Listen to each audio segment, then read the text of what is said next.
Ryan is a member of the House of Commons of Canada since 2019 and a member of the Standing Committee on Procedure and House Affairs. His committee has recently concluded an inquiry into the use of hybrid proceedings. So we're going to focus not on what that inquiry said because it's not been published yet, but actually what we're going to focus on today is what was the benefit of the inquiry. Ryan, thank you for joining us. It's a real pleasure to have you here. And I want to ask you first about how has the inquiry helped members think about the experience of hybridity and also focus on perhaps what the role of a hybrid parliament might be in the future? Well, I think it's given us an opportunity to really reflect on what we've learned during the global pandemic. And certainly, I think innovating during an emergency is one thing, but then, taking the time to really consider the many aspects of our parliamentary system that had changed by necessity during the pandemic.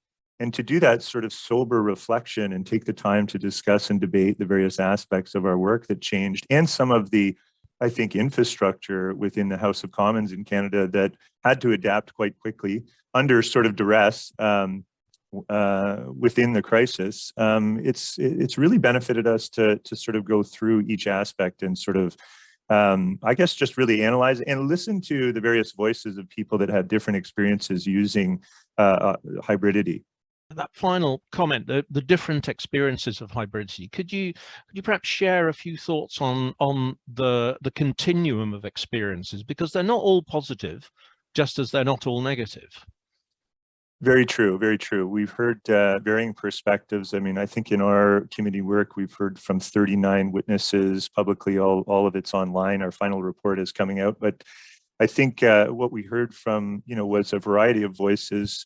The vast majority of them supported continuing a hybrid parliament into the future. We heard from House administration, their experience of it. We've heard from members of parliament from different parties in our parliamentary system. And so, and then we heard from a lot of outside stakeholders that are working to make our parliament more inclusive and promote a healthy democracy. And those stakeholders were really quite interesting. We heard from some academics and professors that were studying this.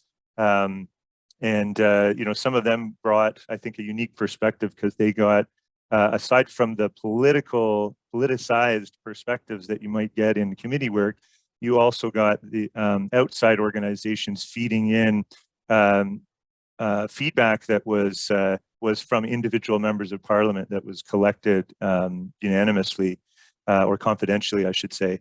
And so that gave us an interesting perspective. A party line can sometimes be a bit different than an MP's experience. We sometimes run the risk, and we're probably doing it today to a degree, of being a little insular and thinking about Parliament and how Parliament functions for members and as an institution. But was the inquiry for you a way to also hear how Parliament becomes better at representing the people and hearing outside voices? I think that's actually the predominant message that we heard in our work that really came out through our work loud and clear from a variety of stakeholders, including, House administration to members of parliament across different parties and these outside organizations. Just one example, which is really interesting, is Equal Voice. It's an organization in Canada that's really promoting women's participation in our democracy and becoming elected officials. And Equal Voice surveyed 1,500 young women, and 67% of them thought that being an elected representative, it was a way to create impact in their communities, was an honorable profession that they saw as really a way to create impact. So they valued that. 39% though indicated that politics offered the right sort of work-life balance, so pretty low. And then 81% said that they wouldn't be able to run for office because it essentially would be too hard to manage their other aspects of their life while being engaged in politics. So, you can see the women's perspective, young women's perspectives being that politics presented some real challenges in terms of that work-life balance. We've also heard that from various other organizations. We have Samara Democracy Center, and they do exit interviews with MPs. And it was really interesting to hear, what they had collected, which was, predominantly underrepresented groups feel slightly alienated in the parliamentary precinct And I think some of their work has suggested that, you know, Parliament wasn't necessarily designed for today's, you know, diversity and inclusion, the level of diversity and inclusion that we want to foster.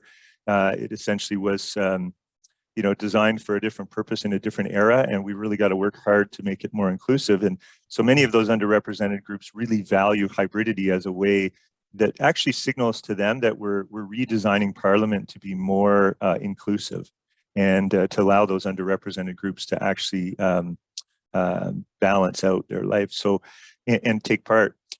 There's quite a few other aspects of this work that, I mean, one of the most compelling aspects of the work was actually hearing from MPs who were struggling with family issues or health issues, or had a relative that passed away during the pandemic, or who had a partner that passed away, or who were critically ill and had to travel to and from Parliament. And I think what we heard a lot of was that, you know, that hybridity really offers some flexibility to members of Parliament.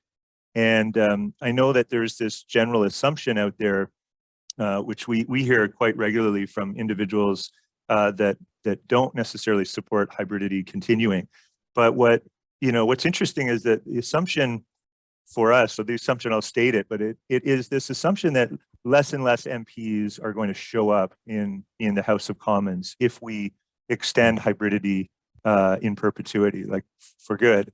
So, and what's interesting is that we've experienced the opposite of that trend in Canada. In fact, MPs overwhelmingly want to be there in person. They value being physically present. And I think we've heard remarks in the previous conversation to suggest that that is the case. So MPs, you know, naturally want to be there in person. They see the value in the informal relationship building and ministerial accountability. There's aspects of, I think, those plenaries that naturally people value that being present in person, but they still want the flexibility.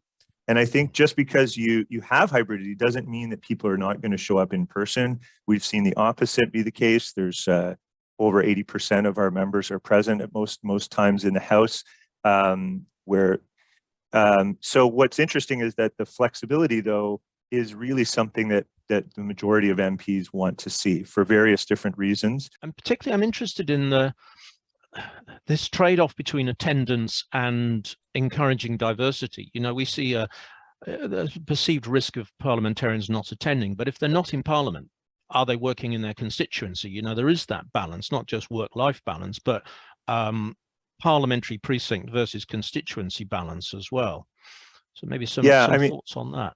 Well, it's interesting because obviously every member of Parliament has their own values or their own way of representing their constituents, and some value perhaps being in the chamber or in the plenary sessions or committee work, or being in our case in our capital city, Ottawa, more than others, and others really see their job to be engaged in their constituency. And so we often make the distinction between constituency MPs and more policy-oriented MPs, and I consider myself somewhere in between, and I think most people are. There's no real extreme, but I think it's just a balancing, and each member, I mean, in our system, inherited from the Westminster system, of course, is to really, there's always this underlying assumption that MPs are honorable, that they are making those decisions and doing what's best in their view to represent their constituents. So for us, I mean, I think it's a balance. It always has been.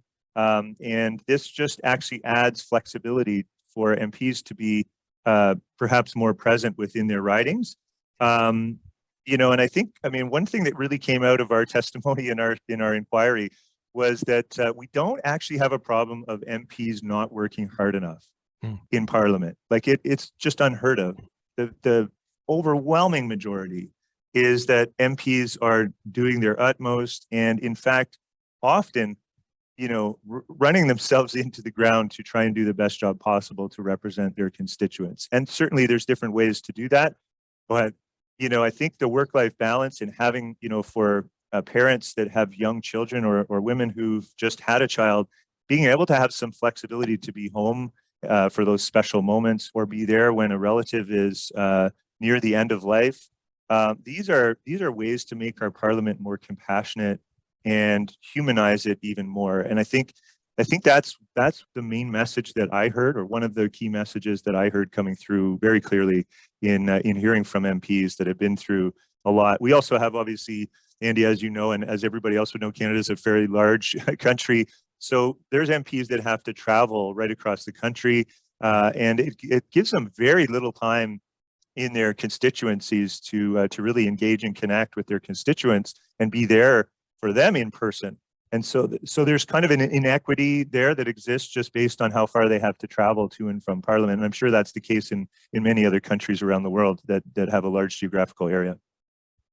Yeah, I think there's some really key points there as about access, not only for different groups and increasing diversity, but also geographic access. I'm going to translate your word ridings for those that are not familiar with Canadian politics as constituency.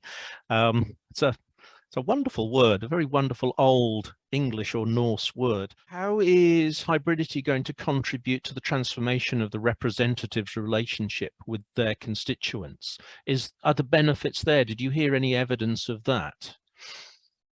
I believe we did. I believe myself, just from my experience, that just being able to rebalance and refocus on your constituency and be present more often is valuable. It's already starting to perhaps change that relationship, which I think could be very positive. I think, but I certainly think it represents a step in that direction, if nothing else.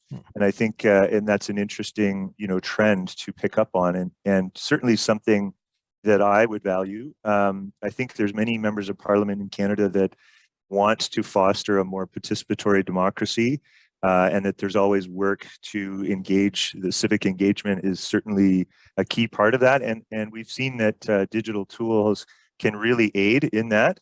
And I think that hybridity, I think, opens the door to actually having some of the traditions of Parliament altered a little bit in order to accommodate and I think really, what's the right word, adopt some of those physical or some of those digital tools, which I think can be really helpful. It's up to members to decide how Parliament works. So should there be some high-level policy decision within the Parliament from members, for example, from a committee like yours saying, yes, we are going to be a hybrid Parliament, and then that sets that precedent in place and creates the momentum? Well, in fact, so we did the work at our committee, at the procedure committee that I'm on during the pandemic, to amend the standing orders and essentially recommend a kind of a hybrid model for Parliament to continue. And that included a voting app and all of the other changes to the standing orders that enabled that hybrid Parliament to work. But then we actually had an order from the House of Commons itself. So we had a debate and a motion that came before the House, and it was voted on and got the majority of the vote to have our committee then study, after a period of time. Obviously, it was over 2 years of the pandemic. And so as the sort of pandemic sort of subsides to some degree, it's still around, but it's certainly changed context. And I think it was time to reevaluate. So we had an order from the House for us to do this work, and certainly our recommendations and report will be going back to the House for debate and concurrence. So it's I think it's a good process. It was good to have an order from the House itself. And I think just maybe quick comment on the modernization of the infrastructure. I really see that as coming through as very valuable. So I think many parliaments around the world, from my perspective, might not continue all aspects of hybridity into the future, but I think they've all modernized their backbone kind of infrastructure, especially the IT infrastructure, of which I think is a really positive thing. And I think for Canada, we've done, there was a lot of work that went into that, and it would be a shame not to continue to utilize that to offer the many benefits and modernize the workplace. That to me, parliamentarians are already working as hard as they can. They want to be there in person, and offering this flexibility and this bit of compassion for them to balance things out in the various ways that they choose to is really a positive thing that will attract top talent, will increase inclusion and diversity in our parliamentary system, and you know, and really, I think showcase that Parliament is modernizing to keep up with all of the other industries that are doing the same. And so, and I think that's important for us to consider, is that we can't lag behind and just you know, refuse to innovate. I really do think that you know, as much as innovating during an emergency was a necessity, I really think an inquiry and reflecting on what we can learn and take from that is just as much of a necessity.